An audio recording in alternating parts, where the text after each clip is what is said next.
here. Is everyone else here? Clearly there was some kind of demon in the machine, so I had to quit the previous chat and now I'm starting again. So hopefully everyone's going to hop back on the chat. So yeah, Charm Chat number 4. We're going to be talking about episodes 7 and 8 of season 1. I'm going to try to get Chelley back involved.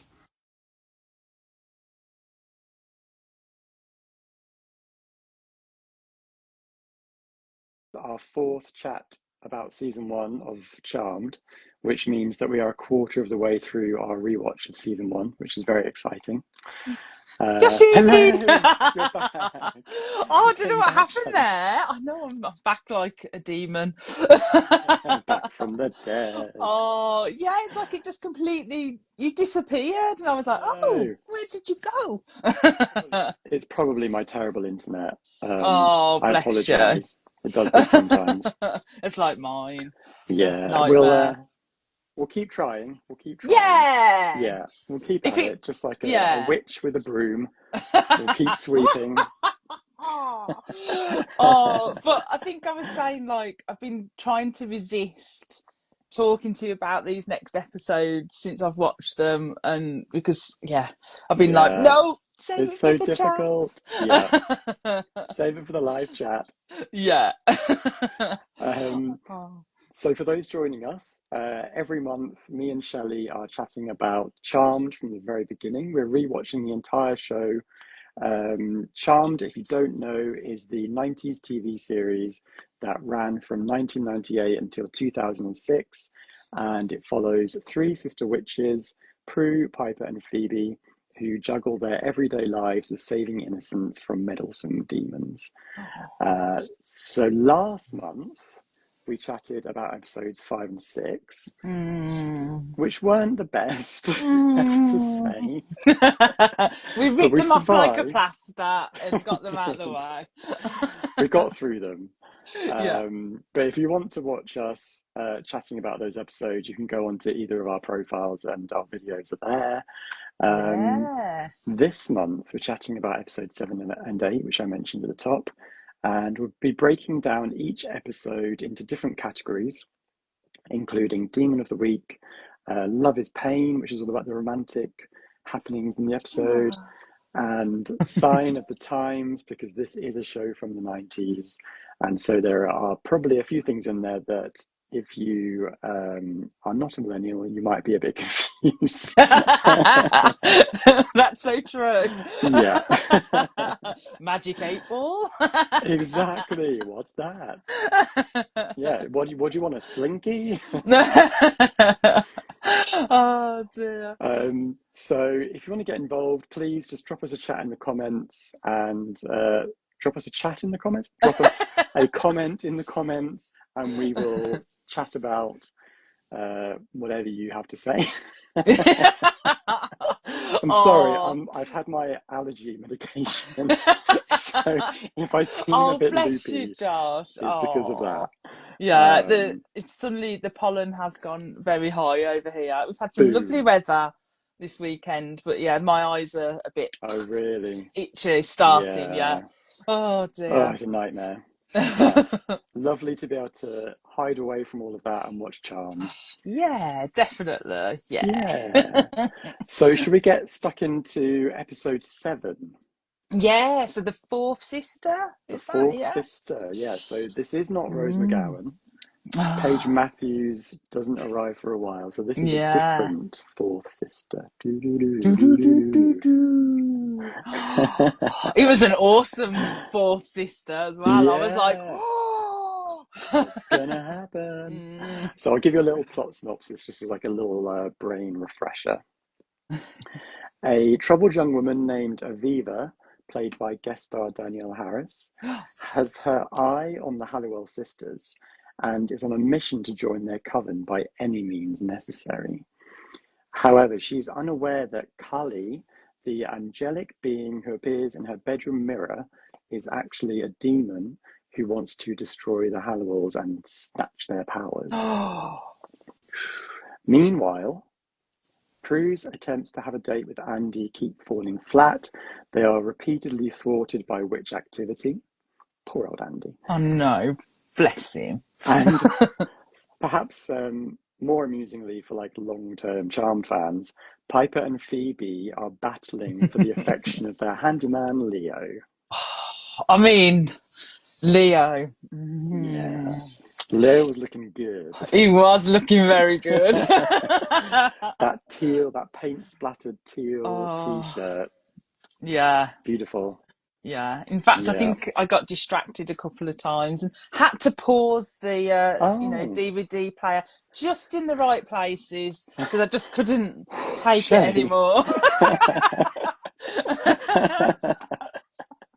Oh dear. Yeah. Yeah. So we're gonna like just set Leo aside Okay. temporarily. Okay. He'll do their rating Hardship. for us. Yeah. We're gonna start with the demon of the week. So this week we have a demon who spends most of the time stuck in the mirror. Yeah. Cully is heavenly in appearance, and she appears to want to help young Aviva.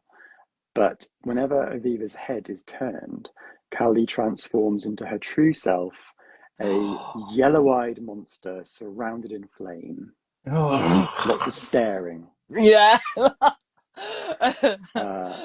So Shelley, what did you think of the dynamic of this sort of like monster in the mirror seducing a young witch?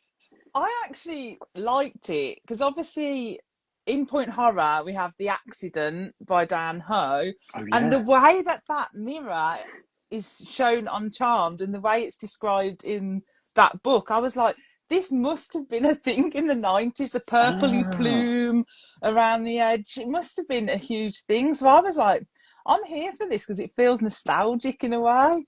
So yeah. yeah. And I think, It was very cool, like very yeah, sort of floaty, like almost like an 80s music video trapped in a mirror. Just yeah. like, ooh, I thought she was gonna start singing Enya, you know, like Yeah, and then when those demonic eyes come out, she did actually look quite terrifying. I thought. I mean, Hello, Abiba. she did, and even like Yeah, the element of how much power that she could have behind a mirror was just scary to me. yeah. I thought it was quite well done, actually. Yeah, it was cool. It was different.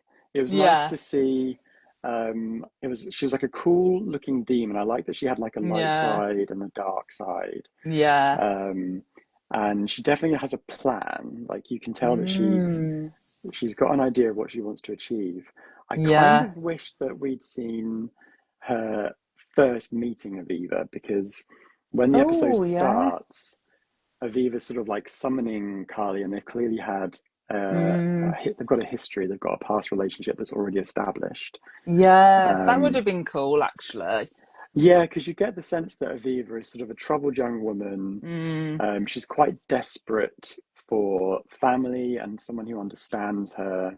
yeah. And so it would have been nice to have seen her first encounter with Callie and how Callie sort of like initially seduced Mm, Aviva and sort of brought her on to her team kind of thing. yeah, that would have been really cool. And I'd like to as well know a little bit more because obviously Callie says about she knows that the sisters have got old magic. So it made me Mm, feel like there was some history there with like previous Halliwell witches. And I was like, yeah, oh, I'd like to know a bit of the backstory there. yeah, exactly. Yeah. It It would have was, been cool.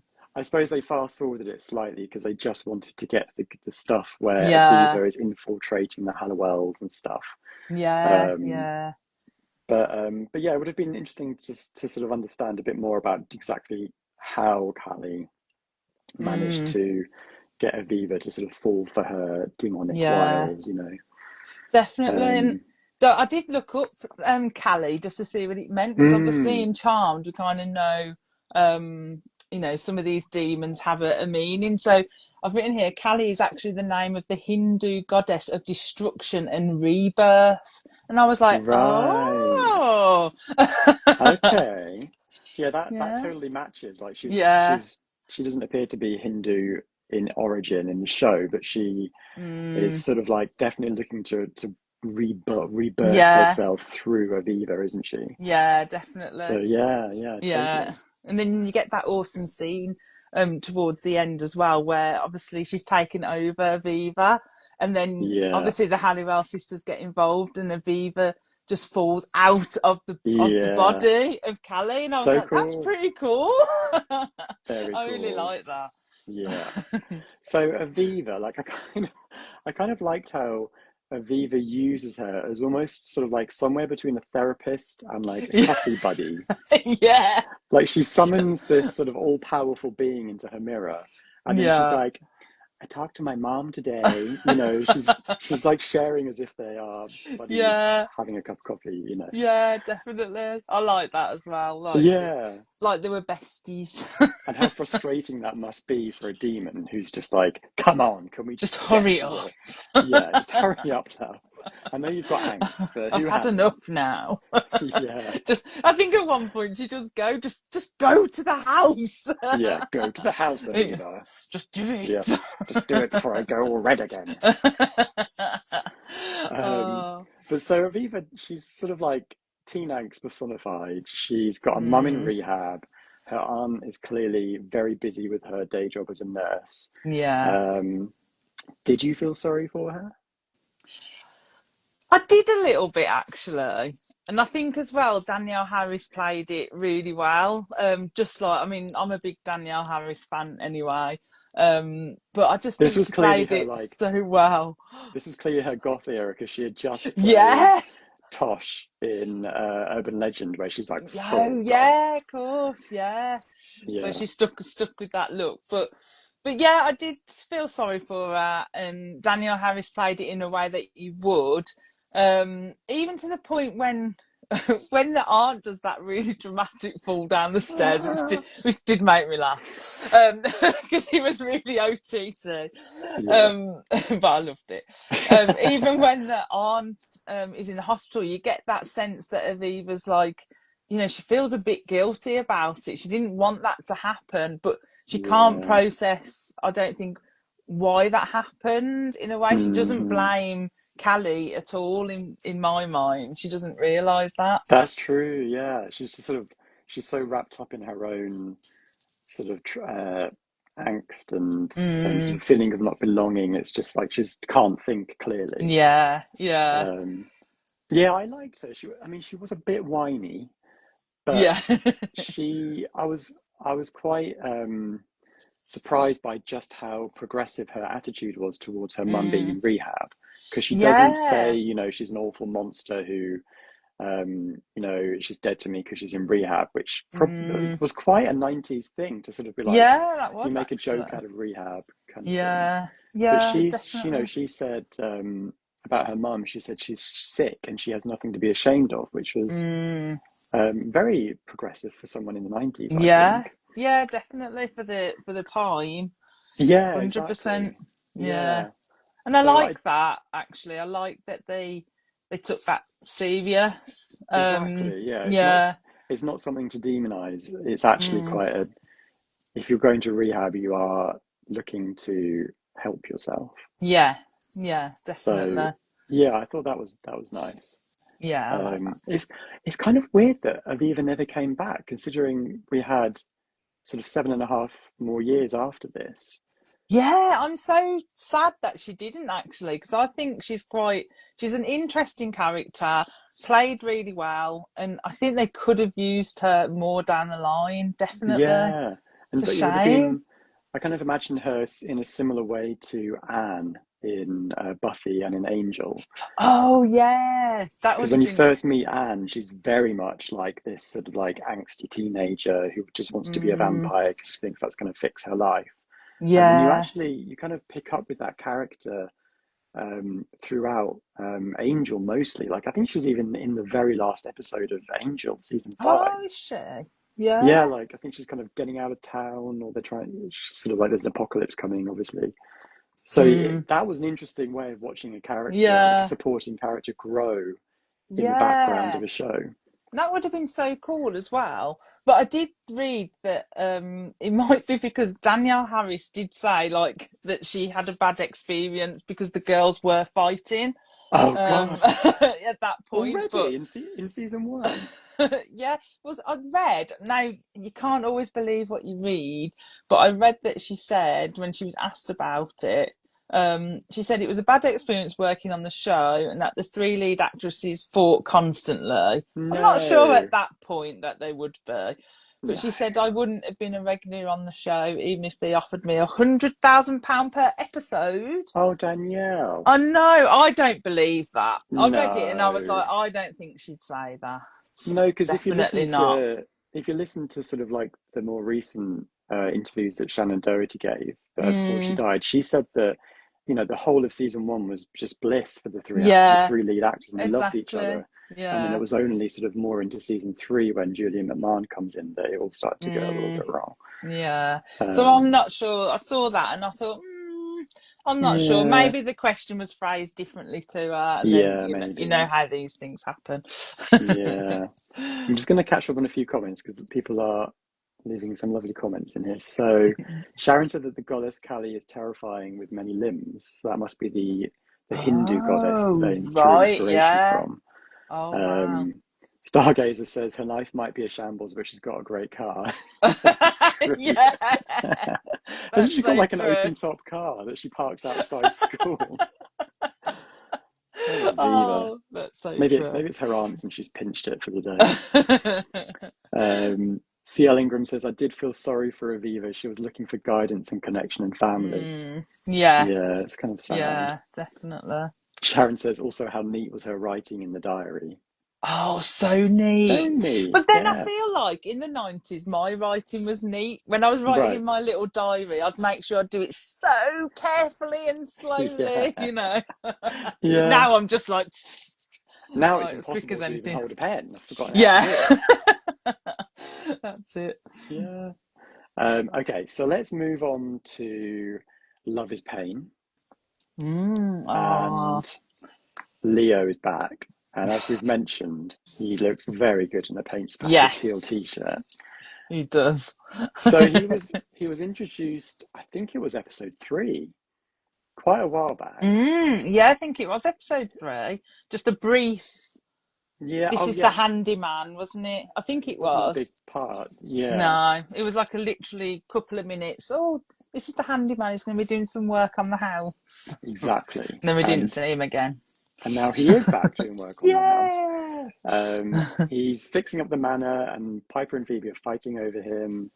Um, so were you glad? It's like, oh, this is like I think I know what the answer is, but were you glad to see Leo back? And what do you think that he's bringing to the show this at this point, episode 7 of season 1, where we don't know anything else about him? Yeah.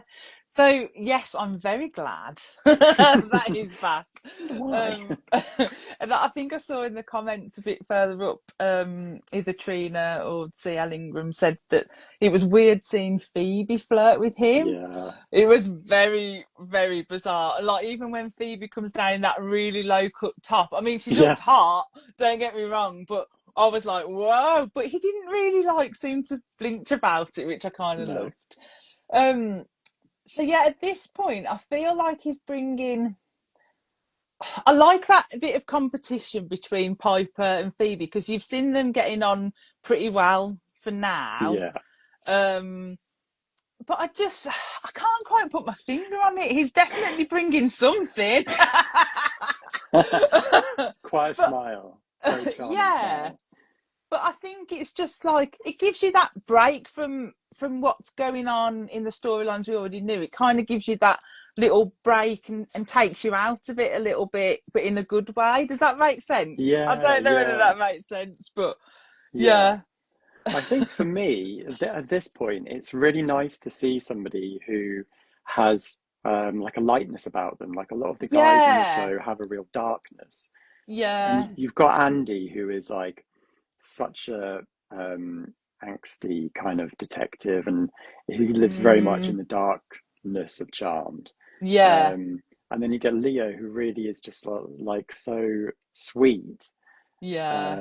And just sort of as an actor as well, like I think Brian Krause has Mm. a little bit of something about him, especially in the early Yeah. episodes. Yeah. You could argue that it's, as an actor just starting out desperate to get that regular gig because he wasn't Yeah. told he was going to be a regular on the show. Oh, wasn't So it? every time he came Oh. in, he's just sort of thinking, I've got to do my absolute best because I need Yeah. to keep this show. Oh, well, he Um, certainly did. He really did. Like he yeah, does just light up the screen when he's on the screen. It's yeah. really, really well done. And it's He's even an to a angel. He's an he's just angelic an presence. angel. But that's it. You don't even question in your head, could he be a demon? Do you know Hmm. what I mean? The thought doesn't even cross your mind. Like, Yeah, do you know what I mean? So yeah, yeah, yeah. he just looks so angelic and sweet. I do wonder though if that's. I do wonder if that's slightly the fault of the show because Mm, when the show the show kind of doesn't do that kind of subtlety, I would say. Like yeah, it has levels to it, but I don't think it has quite enough subtlety that it could sneak him in as a yeah. demon. I don't. They just wouldn't be able to No, do it. Yeah, but like it's just Hannah and Rex are just floating around, oh, not really I doing love anything, but I love being. them though. I do love Hannah Yeah, and Rex, but yeah, they're just yeah, not really doing a lot. exactly. Yeah. Um, so elsewhere, Prue is having trouble with Andy. Oh. She keeps trying to keep a date, but then things keep getting in the way. Phoebe tells her that she just needs one hot night with him to get things Mm. back on track. Um, and then Andy finally calls time on their relationship, saying he can't trust Prue if she Oh. won't trust him with whatever she's hiding from him. How did you Mm. feel about it? Like, how did you feel about this back and forth and Prue actually being the one who's sort of like slightly Mm. getting in the way of the relationship more than like Andy's keen. Yeah. Prue is keen as well, but other things are getting in the way. See, I feel for me, Andy's grown on me as I've Like a rewatched it. fungus. Definitely, yeah, like a fun guy. Oh god. But yeah, I think He's not fun at all. he's really not. And I saw that Matthew Stargazer on one of my posts put, "I've just got over the fact of how much hair gel he was wearing in these Oh yeah. episodes. He's So much worse than hair gel." Ross. But I forgot what I was saying now. So yeah, so he has grown on me. And I do feel that his points are valid because she is being like, if you was in Andy's shoes, you would think she's really not into me. She tries to avoid me. She Hmm. cancels dates. There's always Hmm. something going on. So you would think that she's not Yeah. into him. So I do Yeah. agree. I mean, not to the point that he should have broke up with her though. But he Yeah. did try and talk to her a few times about it, so maybe justified. And also, like, they've known each other since they were kids. So Mm, it must kind of sting a bit to know that she's keeping something from him. Like, very, very yeah, obviously. Every time he goes to the house, it's like, oh, sorry, yeah. there's another random person in the house. It's like they're running a cult or something. But So it must even sting for him. And he's a it, detective, so he wants to know yeah, that's everything. what I was just going to say. So it must be frustrating for him because, but then why doesn't he investigate Yeah, more what's going on? that would be So unforgivable, I think. That would be crossing a line. yeah, that would be actually too far. But Yeah, even like that scene when Aviva's about to say that they're yeah, witches or whatnot, in the bit with the popcorn and that. Even though like he clearly did see that happen, he still yeah, doesn't really question anything. yeah. Like with the popcorn exploding. Yeah, Yeah. that's a very, very weird thing to happen. Like, I know they're in San Francisco, California, but it's not that hot over there. You don't get combustive popcorn. Um, I do think that it's really like for a show that wasn't conceived as a an arc show, like there was a Mm, mandate from the network. They had to keep it very episodic. yeah. I think that they did in this episode a really good job of establishing the groundwork for actually what happens in episode 8, the when Prue Mm, casts the truth spell. yeah. And it's Yeah. they kind of the showrunners are sneaking in arc things under the radar. So they've got Leo as a presence, and they knew that they wanted to build him up as this character that we won't talk about yet. And then you've got this arc with Andy and Prue as well. So they're kind of sneaking these things in very effectively. Yeah, I didn't quite understand why Prue had to cancel every single one of their dates, even though it's the situations that sort of got in the way kind of resolved themselves very quickly. Yeah, she could have just like delayed it by an hour or so. Exactly. Let me deal with this for an hour and then meet you up. So that's what made me think maybe Prue wasn't into him that much. But obviously we know in the next episode that she was. But could have been that. Yeah. So Stargazer says relationship counselling from Phoebe is always sound. Yeah, that's so true. yeah, definitely. That is true. They also say, wasn't Brian Krause in Sleepwalkers before this? He was, he was in Sleepwalkers, and he was also in like Return to the Blue Lagoon or something, I think, when he was younger. Was he? But I mean, if you wanted to survive as an actor, I think regular TV is back in the 90s, you wanted to be on like a 22 episode TV show. CL Ingram says, I'm so glad they decided to keep Leo on. Seeing him, I get excited for the storylines to come. Yeah, exactly. There's so much good stuff. It's like when you know what's to come as well, that just makes it even more exciting. Yeah. Trina says, me too, I love Leo.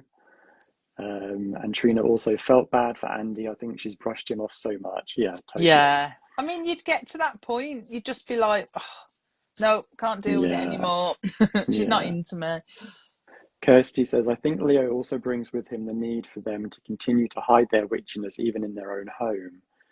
Yeah. Oh, yeah, that's a good point, actually. Yeah, is that like a little subtle lesson that he's teaching them? It's like, I'm here and you don't know that I'm one of you, so you better find a way to keep it secret.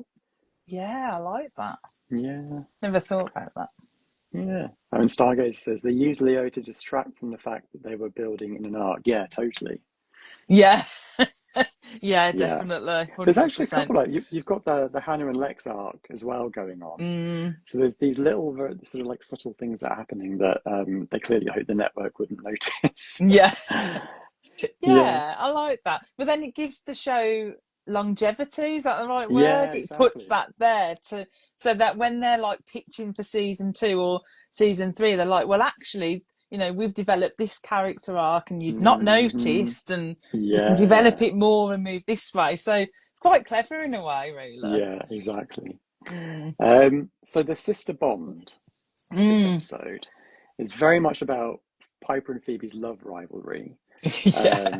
And then obviously Phoebe starts to bond with Aviva, which means she butts heads with Prue as well. Some of the commenters have talked about this, but did the Phoebe Piper thing like give you the ick seeing Phoebe sort of like a little bit? I have to admit, like, I mean, she could clearly see that Piper was really into Leo, so at that point you should have just stopped. but I don't think I don't feel like she actually fancied Leo. I think she was just there to win the competition over Piper, so that sister rivalry.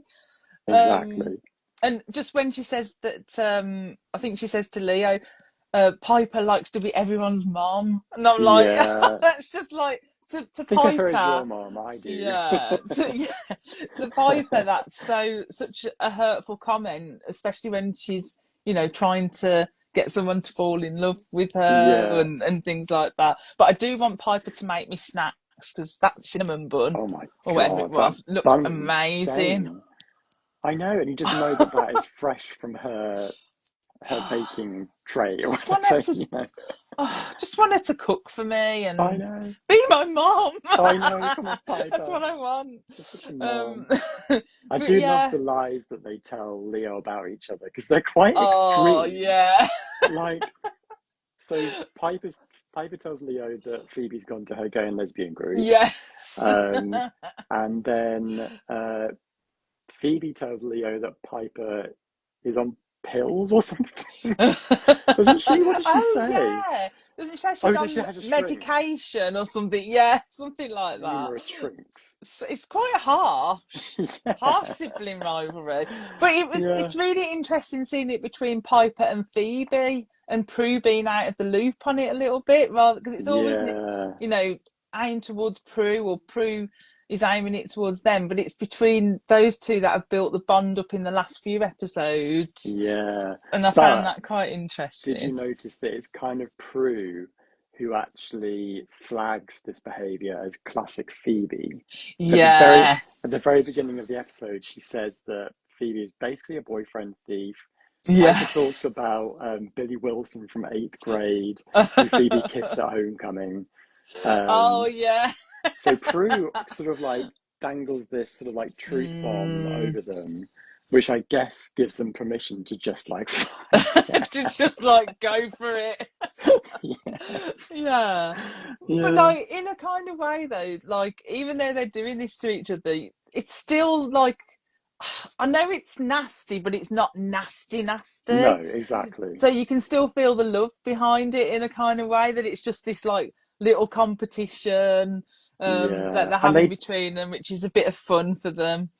and because it's kind of played with humor and the way that Holly Marie Combs and Alyssa Milano sort of like deliver those funny lines, they are very much playing it as comedy. They're not being serious, so it's not as nasty as it could have been, Yeah. considering the things that they are saying about each other that are sort of Yeah. like big sort of like life Yeah. things that really would maybe be things that you would factor into the decision if you were actually going to have any kind of relationship with Yeah. somebody. That's so Um, true. So true. yeah. So yeah, it was fun. It was fun. So should we move on to mythology? Yeah, can do. I just saw Okay. Oh just yes, quick, you've I actually just given some saw comments. Stargazer said there was some next level shade between Piper and Phoebe in their struggle for Leo. Yes. Oh, And Speedway Chick says, I thought that was mean of Phoebe to not want some happiness for Piper after she fell in love with yeah. a ghost. That's a really good Yeah, point. that is And actually a good Jeremy point. before that. Yeah, oh Jeremy, yeah. So yeah, you'd think that Phoebe would want that for a Yeah. sister. If Piper Oh, had if Piper had sort of like an ace up her sleeve, that was the one. But she didn't play it. yeah, yeah. She didn't play it. So Oh, yeah. bless. Lane's Library says, love Leo. This episode's the best typical sisters. Yeah, Yeah. exactly. And Totally. Matthew said you wouldn't throw shade at Prue, she'll cut you. Oh my God. That's so true. Did her hair look darker this in these episodes? I I feel like thought she it went really black. I thought all their, apart from Piper, I thought Yeah, Phoebe and Prue's hair looked a bit different. yeah. Well, Definitely. I thought Prue's looked a little bit like when Phoebe in Friends gives Monica a haircut, and Yeah. it's sort of like this slightly scary. Yeah. Sorry, Prue. It's the 90s look. Yeah, yeah. That's what it is. Oh dear. So CL Ingram has a point about mythology here. She says, "Oh, they say left me a little confused. Was Aviva a witch before Callie? Because I'm sure Callie gave her powers." I wondered about that Ah, because she doesn't yeah. freeze. Piper's Mm, freeze doesn't work on Aviva because she's a witch, but yeah. the definition is a bit muddy there because you're not really sure. Is it the fact that she has been given these powers that makes her Mm, a witch? We don't yet have the mythology of higher level demons don't freeze. yeah. So if Kali is a higher level demon, then maybe giving Aviva her powers would mean that she wouldn't freeze. But we don't have Mm, that mythology established yet, so it doesn't really make sense. yeah, because by the end, she says she hasn't got any power at all now that Callie's Yeah, gone. So it made me think that she was only a witch because Callie allowed her to be at specific yeah, moments. Like, go to the Halliwell house and show them your yeah, powers, but really it's like a fake power that she's given for a limited amount of time, maybe. I don't know. yeah, Mm, yeah. That was a bit confusing. yeah, it was a little bit. Was there any mythology stuff that you noticed? I noted about Aviva being immune to the freezing power. Um, Yeah, but then, although that thinking about it, because she's not technically a good witch. Yeah. So how did? Because her powers come from the evil. So yeah, it's a bit shaky on that ground, isn't it? Mm-hmm. I liked how they used the Book of Shadows again, so that comes into play to work out how to get rid of the demon.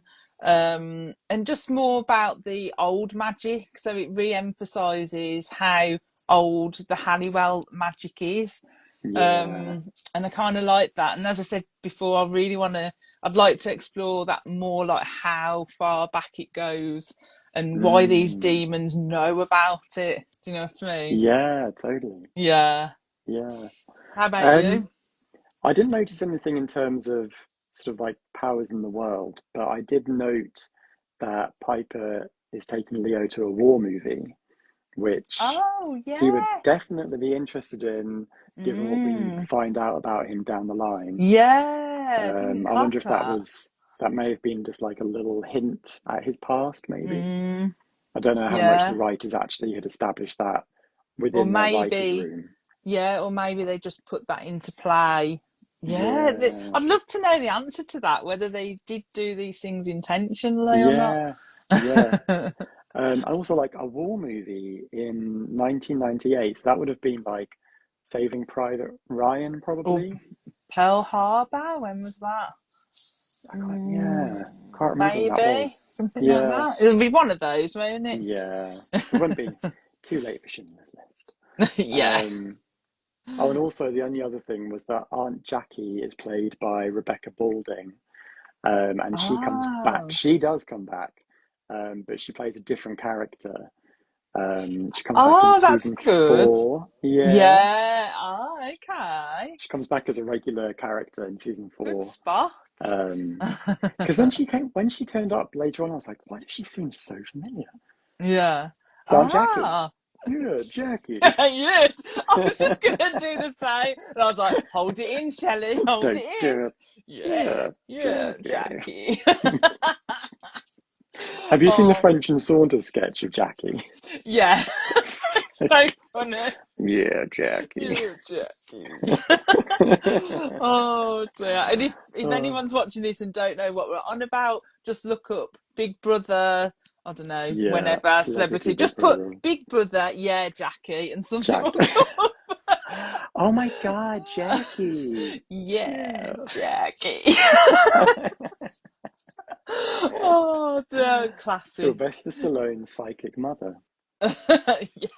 Yeah, Jackie. Oh, yeah, Uh, yeah, that's Jackie. so work it, work it, work it. The only person, from what I remember, that we see at work in this episode is Andy, Yeah, and he's just I sort of like mooching around. I didn't have any work drama in this one Yeah. really. And Hmm. I was sad because I really like it when they're at Crake. Yeah. I feel like I'm at, my second home then. It's such a Oh dear. cool idea for a restaurant.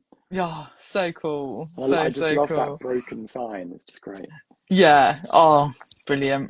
I wish Yeah. it was do you think it was a real place? I wonder if it Maybe. was. I don't know. That would I've have been never so looked it up cool. actually. Yeah. Yeah, we need to have a look at that. Stargazer says nobody can even say the name Dawn French without laughing. I adore her. Yeah, She's great. brilliant. If you've never seen Roger and Val have just got in, I really recommend that show. Oh, I've not seen It's a that. BBC series. It's like a 30-minute sort of sitcomish type thing. Very, Mm. very, very good. I really recommend it. Oh. So should we jump to Sign of the Times? Yeah. Oh, yeah. So as we Definitely. said, this is a show from the 90s. So clearly it has a few elements that slightly date it. It is a 30-year-old show. So I feel what old. I know. 1998. For me, 1998 still feels like it was sort of like 5 years ago. Yeah, it's It's not. crazy. Yeah, it's It's not. crazy. Crazy, crazy. So what did you spot? And as C.L. Ingram just said, the video store. Oh, it was so good. Yeah, And like, loved even it. just like, I was like pausing it to like scan at the shelves to see what like videos I could see as well.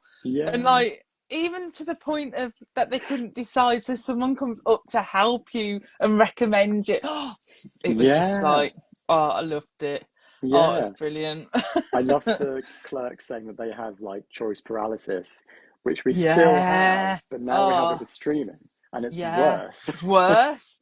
I know. I was saying this the other night. I could sit there, like, we was trying to find something to watch. So now, I mean, I've changed. I've got like a list now, and I just pick up a list, and that's it. Yes. We were sitting there for ages and scroll, scroll, scroll. We was like, how Yeah. can we have nothing to watch when we've got all of this to watch? It's Hmm. crazy. It is But it is. crazy. It's choice paralysis. Yeah, That's what it totally. is. Yeah. Yeah. Yeah, a couple of people have mentioned the video store. Stargazer says Body Heat, which is 80s, but still a fantastic movie. Isn't Body Heat really quite raunchy? It's sort of I like thought it was. I I'm was not like, sure. and that's why, because isn't that the one they then rent, right? Yeah, So gets set on and then fire. yeah, and then Andy, when they rearrange the date, he goes same video as last night, and I'm like, yeah, I bet. Yeah, Andy, what you're Raunchy trying to do. Andy. Body Heat and chill. Yeah. Oh dear. Yeah. What Um, else? Anything else that you spotted? no, but C.L. Ingram said everyone has landlines. Yeah. Yeah, love a Um, landline. yeah. And Speed Ratchet said it's like going into Netflix. Yeah, when what we were just Yeah, saying. virtual Netflix. Yeah, Yeah, and brick mobile phone. C.L. Ingram said as well. yeah. Yeah. I love Prue's phone. I love that she has to pop out the aerial. Hello. I love that. Did you spot anything else? The popcorn thing. I don't know if that is. Oh Do they still do those? Because don't ever really see them, but I no, don't know if not they're just a over 90s thing. here. Yeah, Yeah, because obviously or whether it's a Scream. US thing, maybe. Yeah, the opening of Mm. Scream had it, and then obviously Scary Movie took the piss out of that with that big like ball of Yeah. popcorn shaking in the thing. I love Um, Also, that. Piper says that Phoebe is more into stucco than wood stain, and Oh, I meant to look up what stucco is, but I yeah. forgot. So if anyone knows what Oh, stucco yeah. is, Let us know. Americans are also crazy. Even now, Americans are crazy about this thing called Adobe, and I have no idea what it is, but it's something to do with housing. Oh, Yeah. oh, So if anyone okay. can tell us what Adobe is, I would love to know. Mm. Yeah, let us know. Yeah. Speed Uh, Rating said a 1995 Mazda MX-5. wow. That's some knowledge That there. is amazing. She has the best car. That is a car, right? No? Yeah, yeah, That is the car. Yeah, yeah. that is the best car. It So cool. is. Okay, let's do some charming dialogue. Oh, I've actually only written yes. down, there were so many funny lines. The Oh, I thing, think this one was just so full of many. funny lines. Yeah. The thing that I've noticed about Charmed is that it's not so much about the one-liners, it's very much about them playing off each Mm, other. It's sort of like that yeah. rat-a-tat rapport Like that the they have. backwards and forth. Yeah. Yeah, so what have you got written down? And I'll tell you my one that I bothered to write down. Well, I've written a few down. You go first, and then I can get Oh, rid of the okay. one. Then we're gonna have the Okay. same one at some point. Yeah, I'm sure. I liked Phoebe seeing Leo bent over the chimney and saying, "My Santa, you've changed." And then when he leaves, Phoebe says, "Oh, those must be quite possibly the finest glutes in the city." Yeah, And Piper goes, "The entire state," and I'm like, in all the "Hell land. yeah, yeah, in all of the land." Those Phoebe tiny says. little Levi's that he's wearing, Oh dear, and his little yes. belt. Oh, but the That thing little is, they belt. just said what we was all thinking. Yeah, Mm-mm-mm. yeah. um, Bless him. Although I have to say, I really, really hate with a passion his coat. his coat. I hate it. He wore it in this It episode looks and he too wears it in the big, next right? episode. It's that horrible baggy 90s thing. Yeah. And it's got that. It was very popular in the 90s. Like, I remember everyone wearing it. It's got that sort of like velvety collar, and it's like like a very thin camel fabric. Yeah, it's just so gross. And just Leo, massive. even Leo can't pull it off. Sorry to anyone who has that coat. I know. Kev, burn the coat. Oh dear. So what have I got? I've got when Phoebe says, "Okay, look, Prue, I think we need to make." Sorry, let me start again. Put my teeth back in. Look, Prue, I think we need to put some major closure on this, or we're going to be rocking chairs, slurping oatmeal out of rubber spoons, and I'm still going to hear about Roger. I love that. Because the thing is, you can see it happening with them as well. Like when they're older and they're like, "Remember Roger?" Yeah. Oh dear. I feel like Roger. They do eventually stop talking about Roger. I think that is maybe one of the last times they mention him. Ah, interesting. I did wonder whether he came back up down the line, because I couldn't remember. What else did I have? So Leo saying, "Does Phoebe work here too?" When he gets to Quake, I think it is. And Piper says, "Phoebe work? No.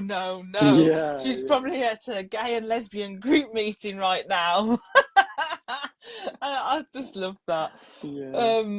And then I loved when Piper said, "Phoebe, you've always had breasts." Yeah. That was a great line. Yeah.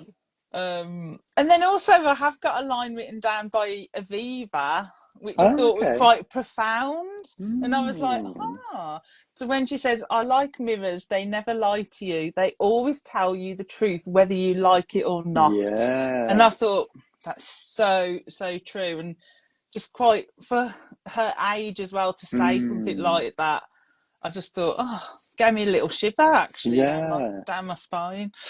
Well, especially as she's just had a mirror lying to her. Yeah. Through the whole episode. Yeah, exactly. Yeah. Right. Let's just. Okay, so Karen says, "Random moment, but I really loved when one of the guys smoked a cigar, and the smoke that came off it was like dry ice. Special effects magic." Oh, like loads of, like when the videotape sets on fire as well. It's just like tons of like dry ice. Dear. I saw Kirsty said, sorry, Kirsty said, "Isn't," I don't know, I say it now, stucco some sort of plaster design, interior decorating style? Okay. Interesting. Sharon says Spanish rendering, that's Adobe. I'm not even, what's Spanish rendering? So like the rendering's like on the front of the house, isn't it? Like the, I don't know. Oh, okay, I've got it. It is nice. Yeah, it's very nice. Yeah, and see, Allingham, like you was going to say, the lipstick was black like my soul. Yeah. And she didn't, and I tell you, I've worn black lipstick and I get it all over my teeth, everywhere, up my cheeks, everything. Like, it doesn't look as cool as it did on Danielle Harris. Yeah.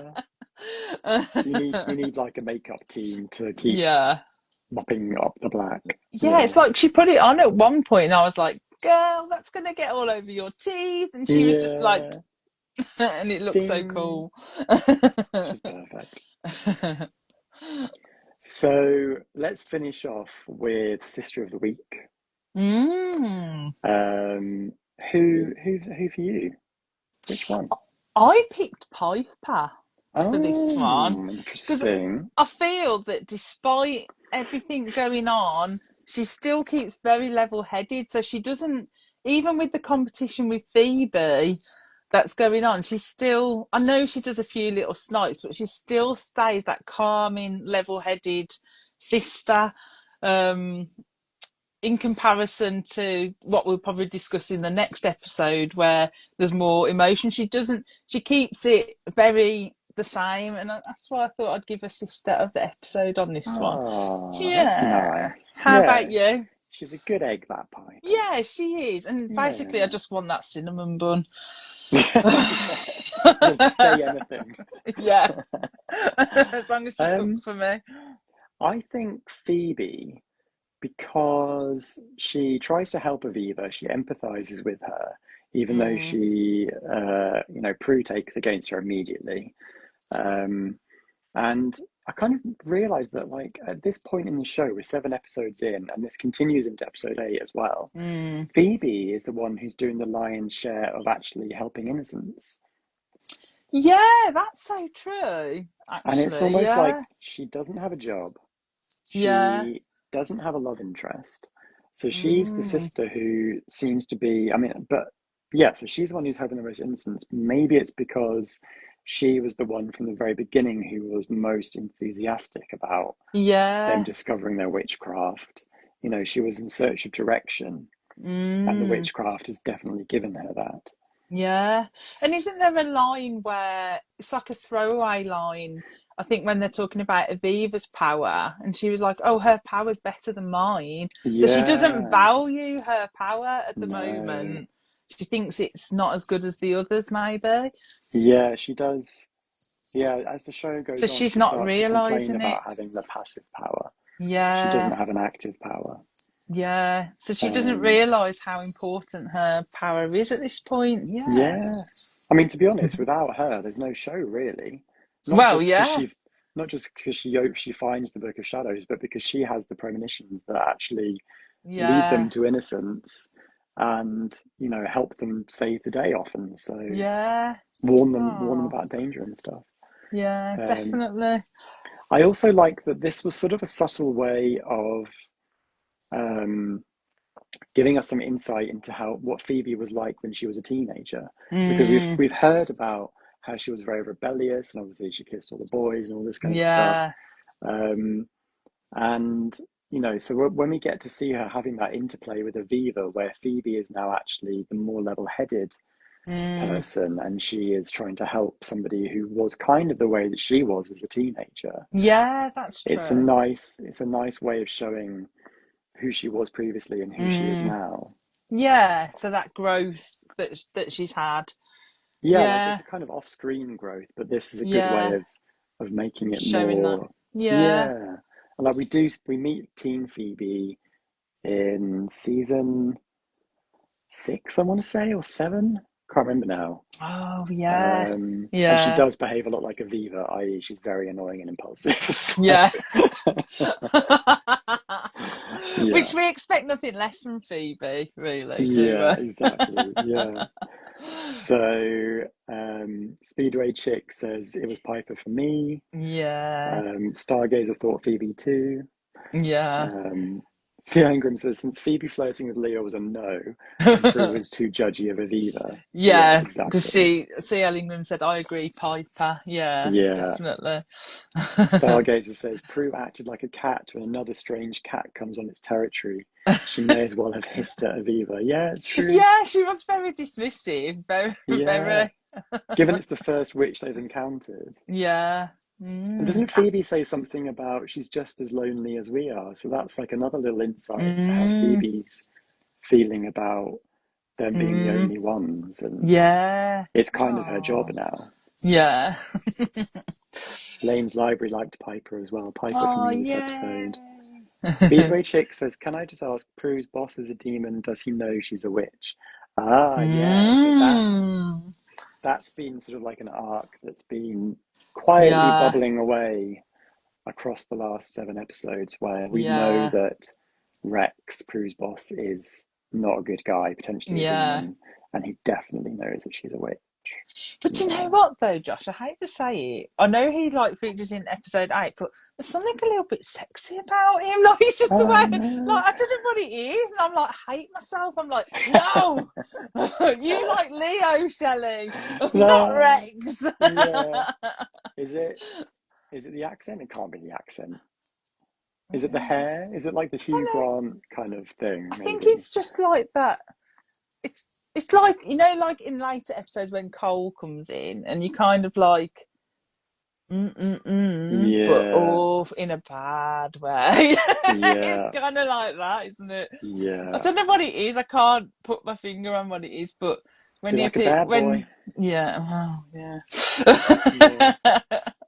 Sharon says we all love a bad boy, Shelley. Yeah.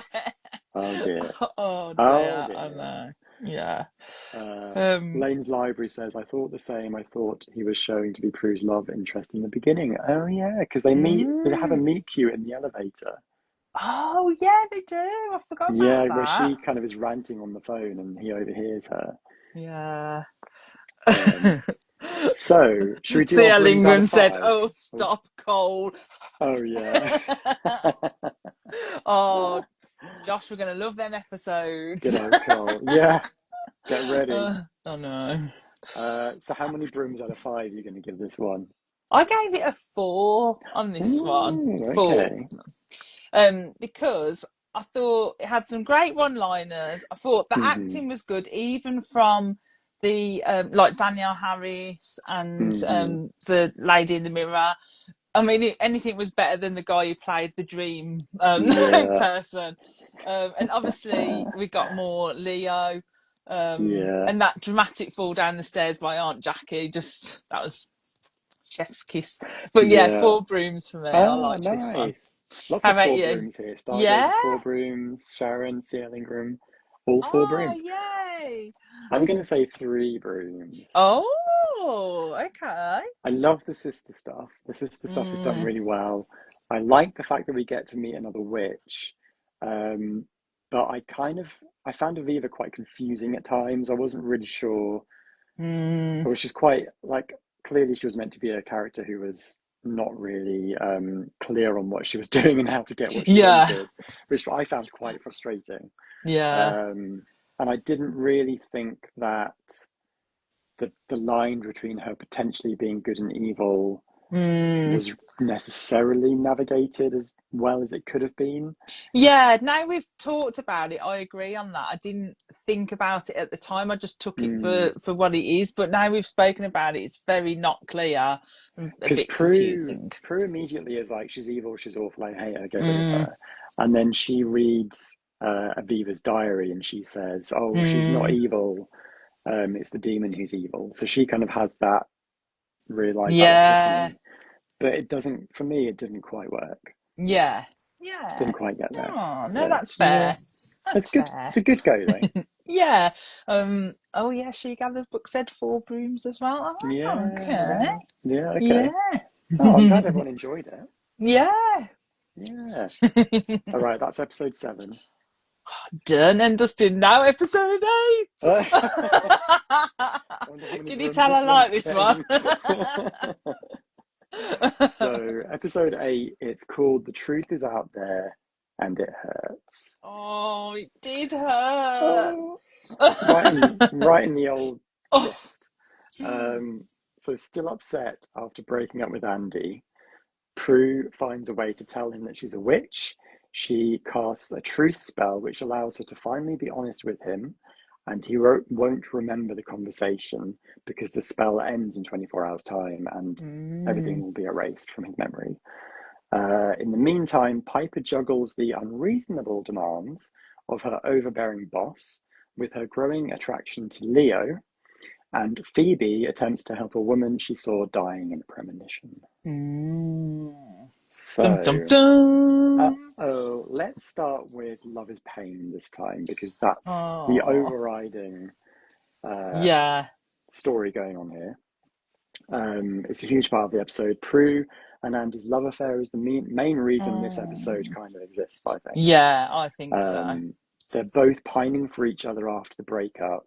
Mm. And when Prue tells Andy her secret that she's a witch, he admits that he can't see a future with a witch, which leaves Prue Oh. heartbroken. Yeah, and And me.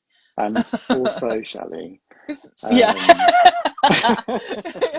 Because Andy has grown on me over the last oh, few episodes. Yeah, so were you definitely. surprised by Andy's reaction that because he kind of asked lots of questions about being a witch, and then Prue Mm, reveals that if she had children who were girls, then they would also be yeah. witches, and that seems like the thing that sort of cements it for Andy that he couldn't Mm, possibly do this. yeah. So were you surprised? Um, I was a little bit, because I've always said, even in these chats, he always seems really open-minded, to which he still was open-minded about it. And he wasn't, like, if someone told you that, he reacted in a way that was very level-headed, calm, and whatnot. But I thought he'd be more open to it, I have to admit. Yeah, And I well, was because in the first disappointed. episode, he knows all about atomes, he knows all about Yeah, witchcraft. So you kind of yeah, get the feeling that if anyone's going to be okay with this, yeah. then he would. But I do think the time limit on what Prue gave him, like, she didn't really give Yeah, him enough time to absorb the information, really, did she? It was like she no. needed to know, she needs to know. Haven't got time to go in and drink wine and These have a little precious chitty moments will chat. Yeah, pass. bro, I need to know now. And like, it literally is like seconds, isn't it? Yeah, So I think maybe if he had more time, then he would have more time to process it. yes, I agree. Yeah. Yeah. And so do you care if they get back together? Oh, good question. Because it's been a bit rocky Yeah. so far, hasn't it? Like he's been quite annoying, he's been a bit Mm, overbearing, but then sort of you kind of maybe came round to him last episode when he yeah. couldn't quite get a date with Prue. See, I feel like our relationship with Andy has been very, like you say. So Mm. I'm going to say I'm not that bothered if they didn't get back together. Although, but I You're not wouldn't mind. shipping Prandy. Brandy. But yeah, but I Or maybe wouldn't. Andu, Andu. I like not Brandy Prandy. better. No. But yeah, I wouldn't mind if they got back together, but I don't. I think you can already tell their relationship isn't going to last. I think that's where Yeah, I'm at. I'm like, I don't think it's going to work out. If it's not worked yeah, out now, it's not going to work yeah. out. Tom, Sad. I was watching the episode with my partner Tom yesterday, and he Yeah. said he turned to me at the end and he was like, "Oh, I just had a really sad moment where I was just thinking to myself, who does Prue end up with? Oh, Oh, no oh one." bless. Yeah. Oh, Oh, yeah. unless you believe that she ends up with Andy. Well, yes. No We'll get spoilers. no spoilers, but we'll get to Um, that. that's kind of like the tragedy. That's the tragic love story of this episode. But Oh, we also it's have sad. more of like an uplifting love story in this one as well. Yeah. So on the upside, Piper finally makes her move on Leo. Yes, I love that scene. Oh, oh, it was so cool. Yeah. So Oh, Piper it's kind of so takes advantage sweet. of the truth spell, which Yeah. the truth spell basically means that any question you ask somebody, they can only tell you the Mm, truth. And any question asked of you, you can only answer with the truth. And so mm. Piper kind of uses that spell in quite a sweet, genuine way that doesn't come across as like manipulative or coercive, Yeah.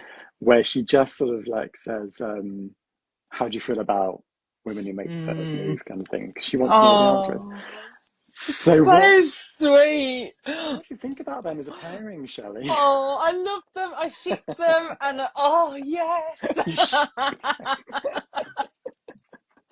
Oh, Pio, do you like Pio? Pio. What else could there be? Pipo? Leap. No. Leaper?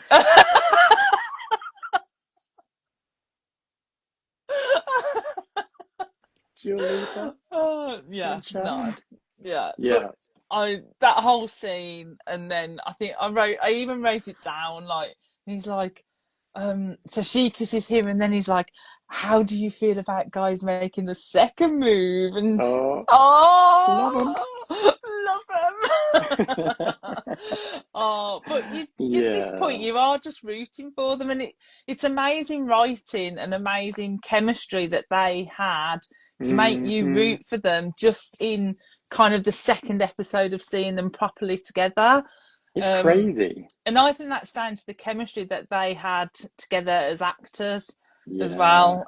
Just I brilliant. think they were friends beforehand as well, Oh, weren't were they? they? Yeah. Which Oh, is even more impressive because they play that sort of like tension and that nervousness Yeah. so well. And like, I know that Holly Marie Combs always says that kissing Brian Krause is like kissing her brother, but I mean, it worked for me. Yeah, it worked for me as well. Like, you Works couldn't for White tell. Lotus, it works for me. Oh no, got that scene in my head now.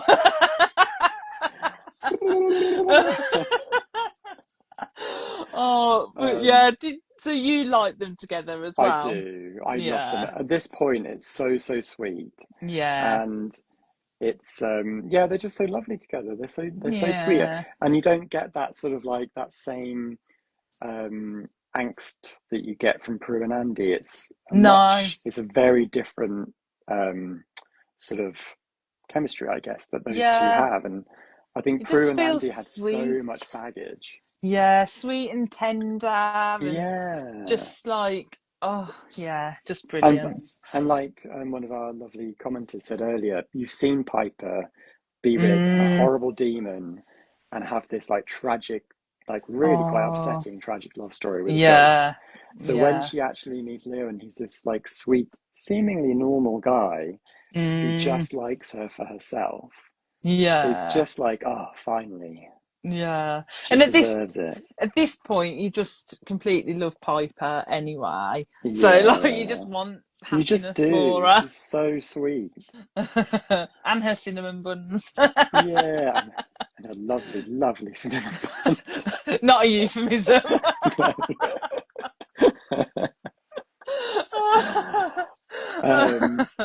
So let's move on to Demon of the Week. It's kind of. Yeah. Sorry, I was just going to say, I saw C.L. Ingram put I wasn't keen on Demon in this one, but I love the sister storyline, It's kind of funny because actually the Demon is almost secondary. It doesn't actually... He has very little interaction with the sisters, and it's almost like the episode doesn't need a demon because the demon is sort of like the consequences of the truth spell. That there are consequences all over the sisters' lives, basically, in this episode.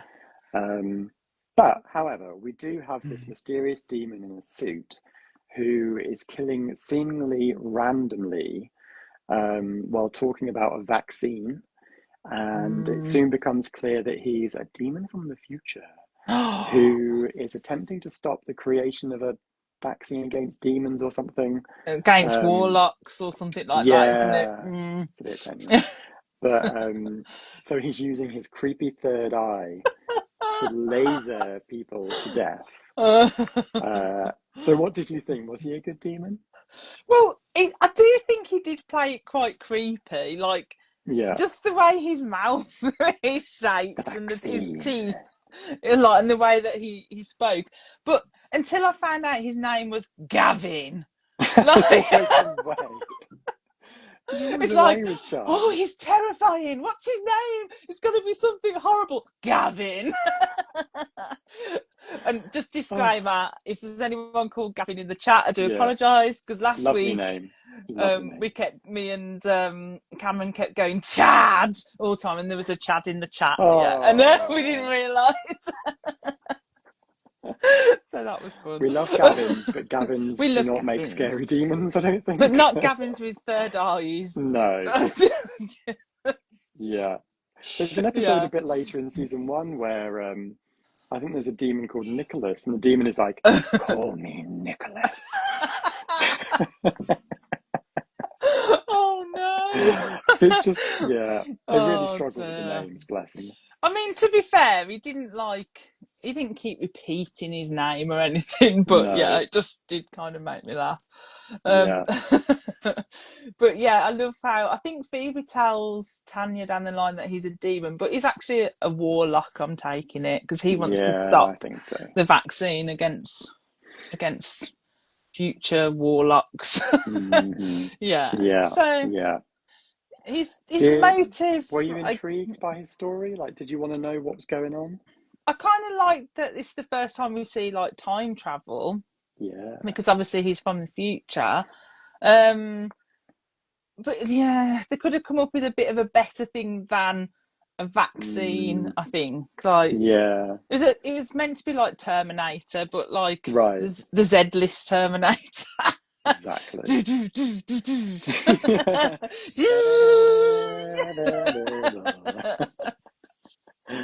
On your feet, soldier.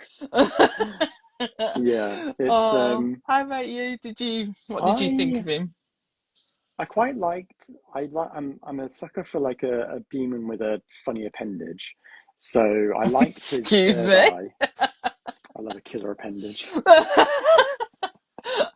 Oh, yeah, So that was pretty cool. yeah, but yeah, he was kind of a bit boring, I would say, if anything. Didn't really Yeah. do much. He talked a bit of this, didn't do a lot of that. Yeah. Um, Yeah, that's very true. efficient, like kills what, three people? Almost kills a Yeah. fourth. Yeah, something like that. Um, no explanation for why he came back quite so far in the Mm, past when he could have just killed the baby when it was grown up or whatever. yeah, yeah. But I suppose the baby was in the same timeline as the other people that he killed at yeah. Whereas maybe they would have been dead by the time if he went to go and get the baby when the baby was older, is what I was thinking. I Yeah, don't know, you know what I mean. yeah.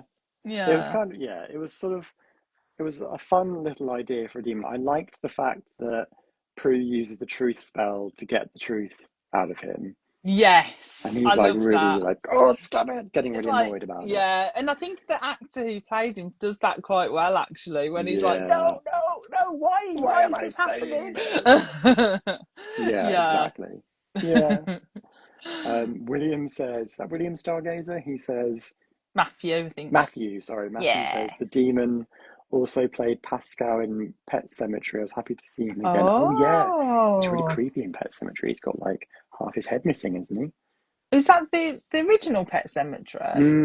Oh, Yeah, okay. yeah. Oh, I need to.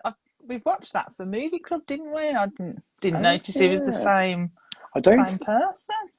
he's not in it loads. Isn't he the son of the neighbor or something? I can't remember. Oh, so it's just like a little bit part. Yeah, he is Yeah, creepy though. yeah, CL Ingram says, I thought the story of the true spell would have been enough for this episode. Yeah, yeah. kind of feel that way. Definitely. Sharon says appendage, love that word. Yeah, great word. And just going back to Andy just quick, I saw Speed Rating said, I thought Andy would be more open-minded, Yeah, like we were saying. Yeah. he seems that way, yeah. And Melina said, I thought it put Andy on the spot. Not Hmm. fair as he couldn't process to explain it. Yeah. Exactly. Just saw Yeah. that.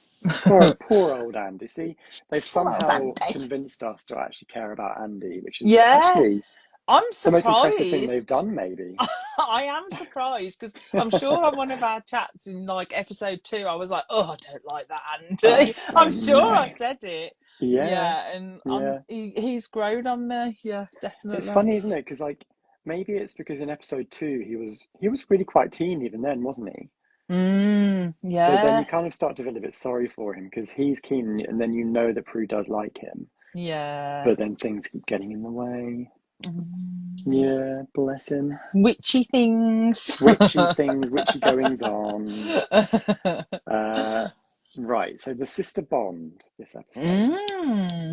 The Yeah. truth, the truth spell has the knock-on effect that the sisters are magically forced to be honest with each other, and they will remember what they've said, even though the innocents will forget whatever they said while under the Yeah. spell. And in one moment, Prue admits how she really feels about Phoebe by Mm. telling her, while I admire your confidence and your fearlessness, your utter lack of responsibility frustrates me to no end. Oh. So, did you agree with Prue's assessment of Phoebe? No. I think if I was in Prue's eye, from Prue's point of view, if I was standing in her shoes, I think I would say yeah. But Yeah, obviously, from a viewer's point of view, I'm like, no, that's so harsh. That's so unfair.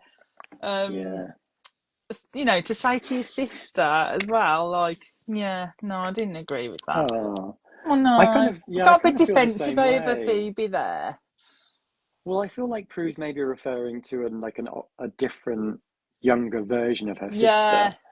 She doesn't Because, realise she's changed. She's grown up. right. Yeah. Yeah, and like it seems to me like Phoebe's the only one who's taking their witch responsibilities really Mm. quite seriously. Like she's really dedicated to all the incidents that she encounters, Yeah. including in this episode, she has a premonition of a woman dying, and she has no idea Mm. who this woman is, but Yeah. she goes out of her way to try to find out who she is. Yeah. Um, like true that she doesn't really have anything else going on in her life because she doesn't have a job or a love interest, Mm. but she is taking this responsibility Yeah. seriously. Yeah. And it's like it's an unselfish way of her being. She's not being selfish in Mm, any way. yeah, It's all selfishness. No, not selfishness, unselfishness, yeah, isn't it? Is exactly. that a word? Oh, I made that Yeah, up. Yeah. selfless. Yeah, Selfless, that's it. yeah, But yeah, so yeah. yeah. And I C.L. think, Ingram says Phoebe still isn't working, so can't be financially contributing, yeah, which is true. I guess it kind of speaks more to how Prue hasn't necessarily accepted that this is their life now. Like maybe yeah. she doesn't see the witchcraft and the saving innocence as Mm, something that is actually a calling that they have from birth but was taken away for a while, and mm, it's kind of here to stay. yeah, She's yeah, still carrying on with her life essentially as normal with her yeah. work and everything. Yeah. So Whereas she, Phoebe's just fully embraced the yeah, powers and, what she is now and what hmm she can do to help. Yeah. yeah, I exactly. like Yeah, that. Matthew says that's how Prue feels the whole time, but it isn't fair to Phoebe to sum her up like that in just one Mm, sentence. Nobody can be yeah. summed up in one sentence except our current president. I that, got a bit that is so political towards true. the end there, but yeah. That is so true. Yeah. Um, Oh. so then what did you think about the way the spell kind of pushed the sisters' relationship along a bit? Like, Mm. did you enjoy that aspect of it? Yeah, I did. I loved the way that the Book of Shadows kept going to the page of the spell because Mm, we're told that they're not allowed to use it for their own personal gain. yeah, But yeah, I know this is going into a bit of the mythology. yeah. So I kind of liked that, and I liked how I liked how they were all given separate kind of roles in this episode, separate Hmm. storylines. So and that's all explored, and it feels like when you're watching it doesn't feel like you're watching a 45-minute episode because of that, because they've all got Yeah, so much going on in this one small episode. So I yeah, kind of liked exactly. that, and I liked the Yeah, way that they kind of leave each other alone after that initial thing to kind of get on with their own little things as well, and I liked that as yeah, well. Yeah. yeah, yeah. I really liked seeing their morning routine completely Yeah. randomly. Like it kind of serves a purpose, but I like that you see Piper's brewing the coffee, Yeah. Phoebe's creating her weird cereal combo breakfast thing that she does. Just bizarre. Yeah. Prue wants the caffeinated coffee, and also she's Mm, going through the newspaper, taking out the supplements that she doesn't yeah. want to read and that she knows that her sisters might want to read. Yeah, So that's it's quite a true. nice little I moment, liked that. Yeah. a And I love the nice way touch. how you see that Piper's using her power in like everyday life kind of. And that's the Mm, first time you kind of see it. So when the cereal box falls off the side and she kind of yeah, stops it, and I was like, "Oh, this is the first time you kind of see her just using it in like normal everyday that's so life." So true. she's getting used to her power in that way. Yeah. I Mm, wonder if I wonder if the writers had sort of like a challenge that they each had to use their powers mm. at least once per episode. Yeah, maybe. Yeah, that could be true. Because Mm. does she use it again in I'm not sure that she uses it again in this episode at all. Doesn't she freeze the Gavin at the Gavin. end Oh, when she she goes? does. Yeah, yeah, Yeah, she you're freezes right. Gavin. When they're fighting over the wrench, the Yeah, crowbar. that seems so Yeah. good. And You do it's it. No, you do it. No, you do it. yeah, I like Um, that. so work it.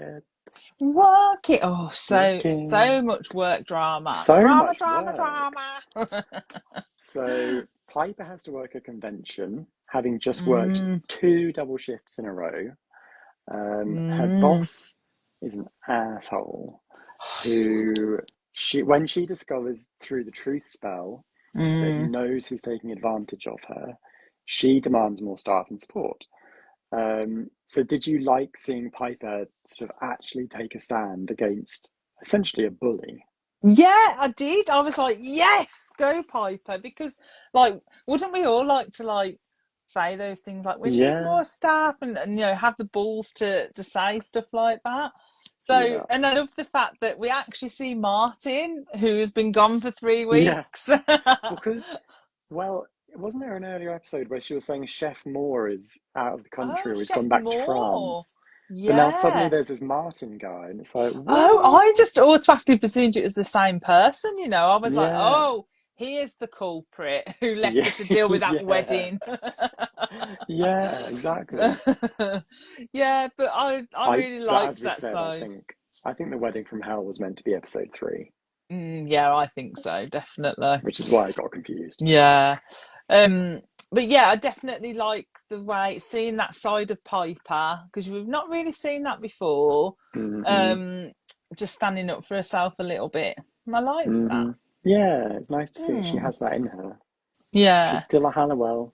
Yeah. But don't you think like the kiss with Leo gave her a little bit more confidence as well Yeah, to exactly. like do that? It wasn't just the truth spell. I think it was she was glowing with love and like she Yeah, just got a bit of confidence. Like if you think back to like a first kiss that you had with like your current partner or whatever, like yeah, that first kiss just gives you that kind of glow and energy, doesn't it? yeah. Kind of Everything feels thing. right in the world. Yeah, so maybe that Yeah, gave her a bit more oomph as well. yeah, totally. Yeah. Yeah. So meanwhile, Prue is at work, although she doesn't seem to be working that much. She's kind of sitting there looking at that really dodgy picture of her and Andy with the umbrella. Yeah. I Oh, was like, Prue. oh dear. Um, but she does have an encounter with Hannah, and Rex shows his face again. So what do you think about this undercurrent of like a work threat? Yeah, showed his face that you love. Well, Rex can threaten me any day. I don't know what it is about him. I don't know what it is, but, So funny. but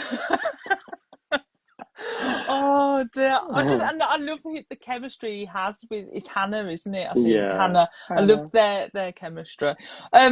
But yeah, I Again, kind a of demon called Gavin, a demon called Hannah, Hannah. and a demon called Rex. I can Oh, accept Rex because you kind of think like, I oh, just find it really, I find it really difficult to believe that a British man is called Rex. Like, is that oh dear. anyway? Sorry, you go. Oh no, I agree. Like, I'm not sure whether that is a thing, but yeah. So work threats, yeah, definitely would say I like that looming storyline that they've planted about the work threat, and it makes you more Yeah. excited to find out how that will play out. Definitely. Mm. Yeah. Yeah, How about you? I think it's a clever way of showing how insidious demons are and how Mm. they are everywhere. Yeah. They're able to bide their time and everything. Yeah. But Rex and Hannah, I don't find them like super threatening, and they don't seem to be doing much to target Prue.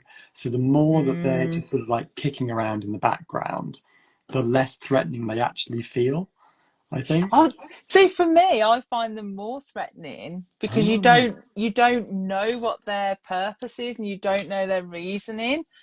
So yeah. to me, I'm a bit like it makes me more scared for Prue because you don't know what their intention is. Oh, interesting. Okay. Yeah. That's interesting. Mm. That's like the opposite of how I feel. No, but that's Yeah. good. It's interesting to hear like that you feel it's not. So like when I watch Yeah. them again now, I'll have that in mind and I'll think like, Oh, are they actually really threatening, or am I just enamoured by Rex? Yeah, yeah. Imagine if they just didn't ever do anything and they were just there as demons the whole time. Yeah, then that Sort would of be a like big disappointment, definitely. yeah, like Statler and Waldorf, but at Bucklands, just sort of like sitting there cattily, bitching at Prue, but not actually killing her. Death by 1,000 cuts, you know. Oh. Oh yeah, that would be no. Yeah. We don't want that. No, we need some kind of payoff. Come on. Yeah. Yeah. So Speedway Chick says, I used to love mixing cereal. Used to. So don't do that anymore. Ah. Matthew says, I got hung up on the cereal boxes, crisp rice. Oh, I love some crisp rice. Crisp rice. CL Ingram says, I don't know why she put the bin under it rather than just grabbing it. Yeah. Yeah, that's true.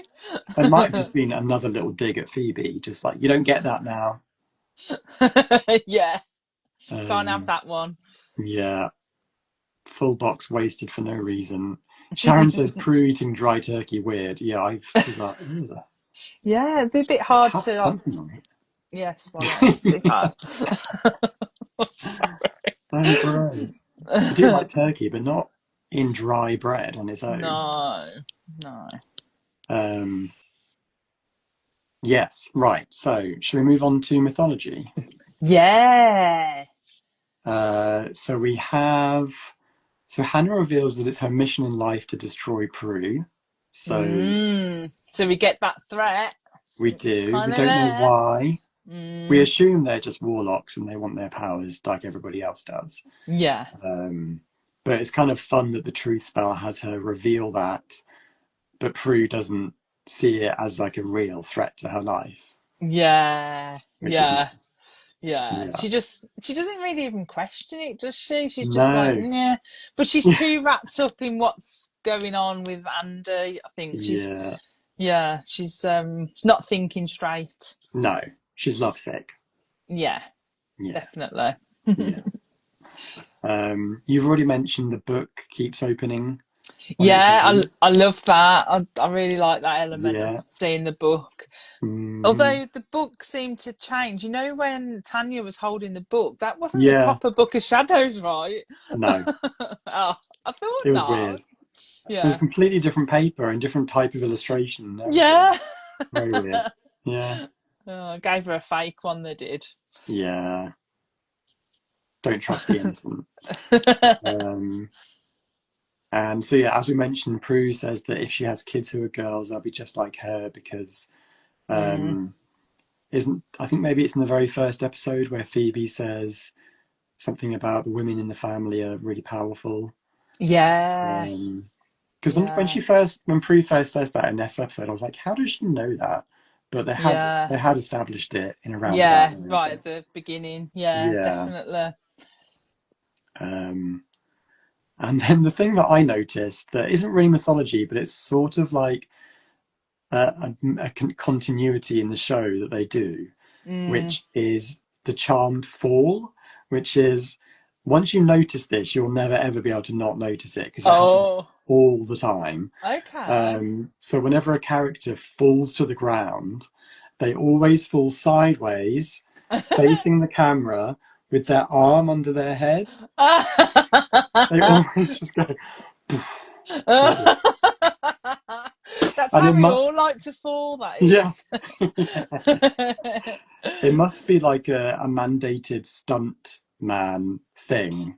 Yeah. There's like the safe way for your guest star to fall over. To fall. Yeah. Oh, I've never noticed that, but now I will definitely. You're going to see it in pretty much every episode. Yeah. The thing I wanted to ask you as well about mythology was the spells only lasting for 24 hours. Has that's not been mentioned so far? Yeah. That there's like a time limit on the spells that they cast? Yeah, that's true.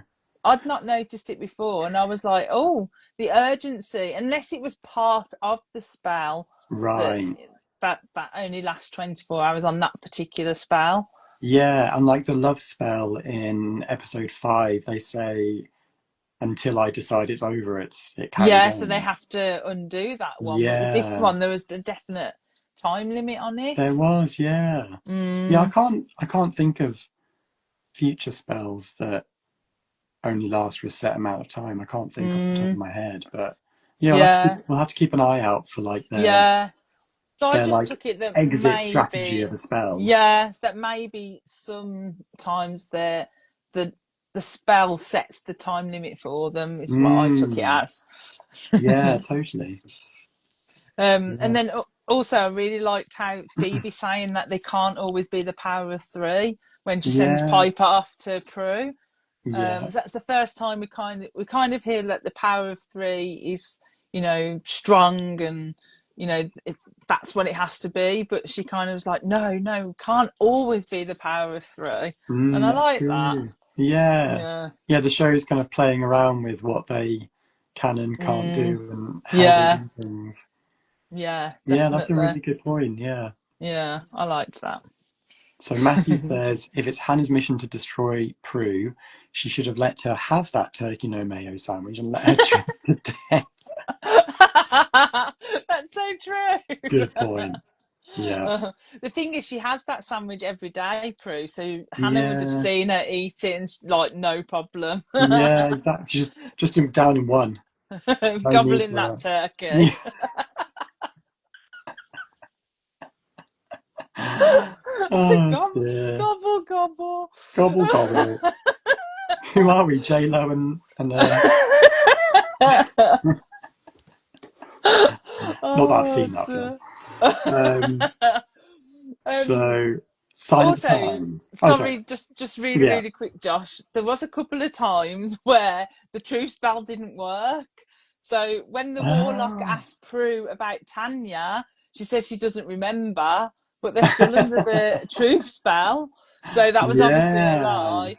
And then, so Phoebe is able to prevent Prue from revealing her identity as a witch to Rex by interrupting Prue and changing the word witch to winner. Under the truth spell, but she wasn't telling the truth. That's true. Unless she genuinely thinks Prue is a winner. Well, yeah, it could have been. Yeah. There were a couple of moments when Phoebe just randomly went, true spell. True spell. I was like, we do know. Oh, and I loved how they used the little sound effect. Like, but then after a while they stopped. I'm so glad they stopped because it is quite annoying, that sound. It was a bit annoying. Oh dear. So, should we do Sign of the Times? Yeah. So, show from the 90s, some elements that speak to that time. You've mentioned one of them already, I think. Yeah, so the Magic 8 Ball. Yes. Oh, Magic 8 Ball. So cool. Bring them back. What happened? Yeah. I think we all need a Magic 8 Ball. We do. Yeah. Also, Piper has a beeper. Yeah, pager. Yeah. Yeah. I think we've seen it before. Yeah, I think so. And then, but then, do you know what? She then pulls out her mobile phone and calls Martin. But it's like, well, why didn't, in that time, did we not just call people on their mobiles? Rather than paging them to phone in? Yeah. Beepers, they were such a bizarre sort of in-between thing. Yeah. I guess maybe you couldn't text on your phone.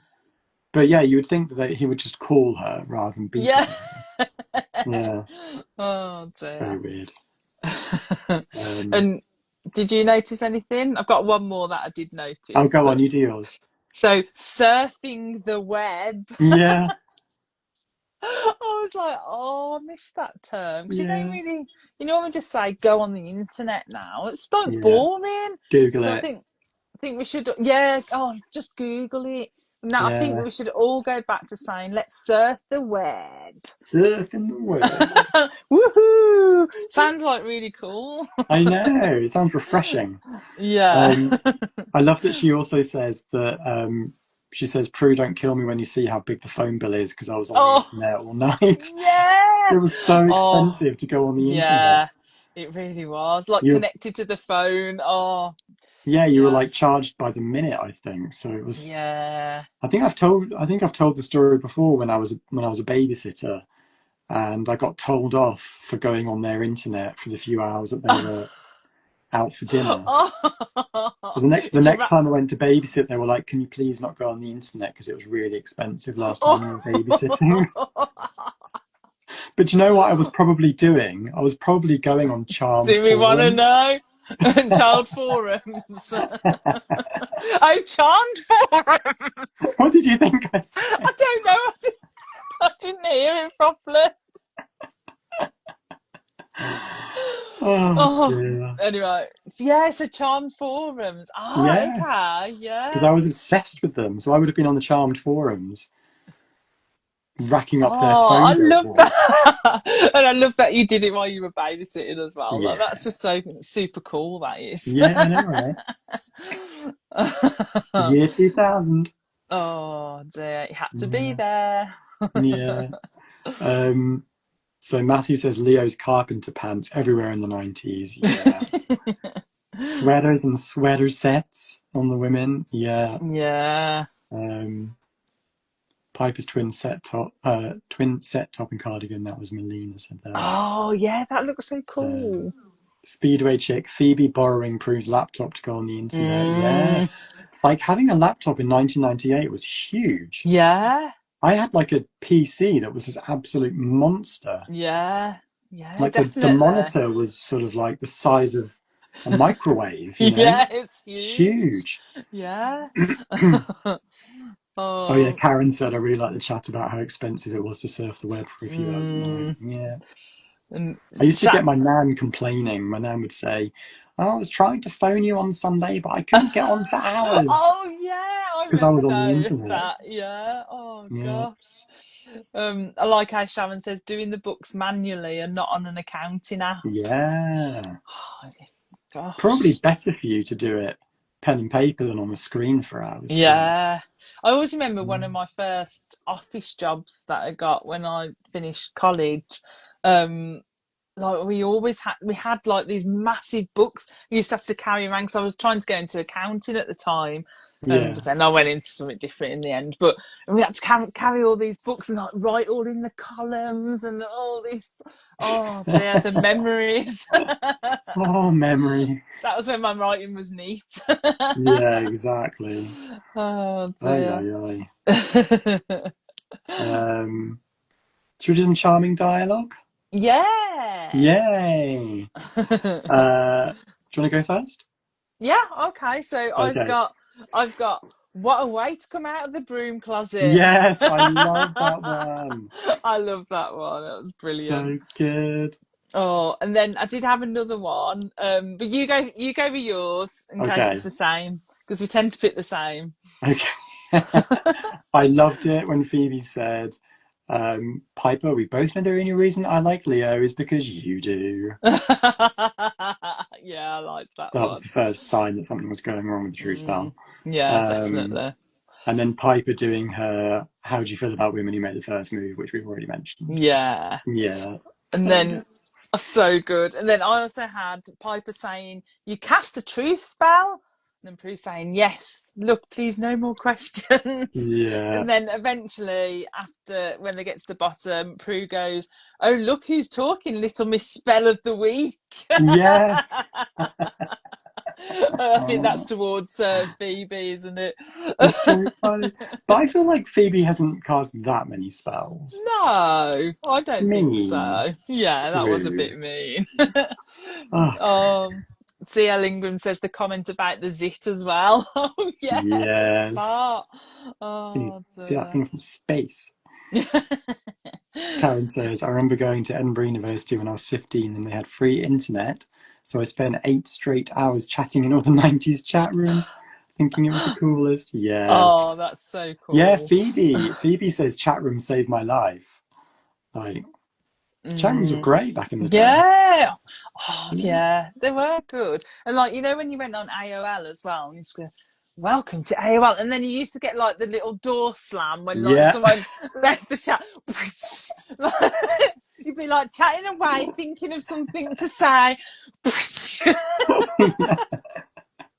And whenever you heard that, you'd be like, who's online? Who's online? it? And you always had your favourites, so you were just waiting to come online. Yeah. Oh, yeah. dear. So you can't beat it. Oh, no. MSN Messenger was so great for a couple of years. Mm. Yeah. Oh, dear. Yeah. Bless.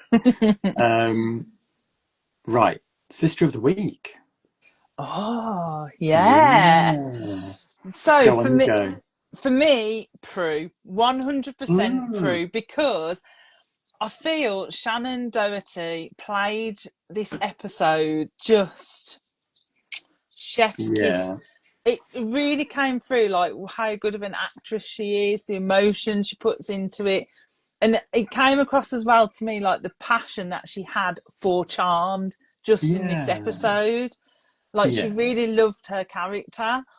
And I think that really comes through. And it's the first time you kind of see Prue not being level-headed and not being the big sister in a kind of way. She's very like she's disorientated. She's got all this Andy stuff on her mind, and she's not being herself that we've known from the previous episodes. She's been very quite chaotic for Prue, which is very unusual. And it's quite a big deal for her to decide to use magic, I think. Yeah, definitely. Yeah, it tells you what state of mind she's in. Yeah, which is it's so out of character for her for what we know, and that's why I think this episode's perfectly placed where it is, because you see that side to her that we've not seen before. And it's almost like she does want it to work with Andy. Although a little part of me did think she was hoping he would say he didn't like the fact that she was a witch. I couldn't quite decide. Yeah, I suppose like it would make her life a lot easier if she didn't have to worry about Andy every 5 seconds. Yeah. No, definitely, yeah. How about you? Who was your sister of the week? It's so difficult because this episode in particular was such a good even spread across the sisters, I think. Because you've got Piper with her work and Leo plot, got Phoebe saving an innocent, got Prue struggling with Andy. But I think for me, this episode is Piper's. Purely because of her moment with Leo. Oh, yeah. And the way that she finally stands up for herself, and you see a side of her that you haven't seen before. Yeah. I agree with that. Yeah. It's hard on this one, I think. As I said, like, all three of the sisters had their own individual things going on, which we have seen in previous episodes, but it just... Yeah, they all came into their own in their own ways, just because of a truth spell. Exactly. It's all about the truth spell. Yeah, definitely. So saw Melina said Prue for her vulnerability. That's exactly it. Sharon says Prue for me too. The Ellingham says yes, I agree. Prue acting was so good. Yeah. Oh, Matthew says all three sisters were sister of the week this week. Oh, yeah. Yeah, definitely. Trina says Piper for me too, for the same reasons. Yeah. Oh, she's just close so call. Yeah, I love Piper. Bless her. Although I was very concerned about the misuse of their kitchen door at work. Oh yeah, when it hits like Leo. Like when you have those swing doors in a restaurant kitchen, one is the indoor and one is the outdoor. Yeah. But they were standing in the indoor, which meant everyone was going through the outdoor, which is great. It was really stressing me out.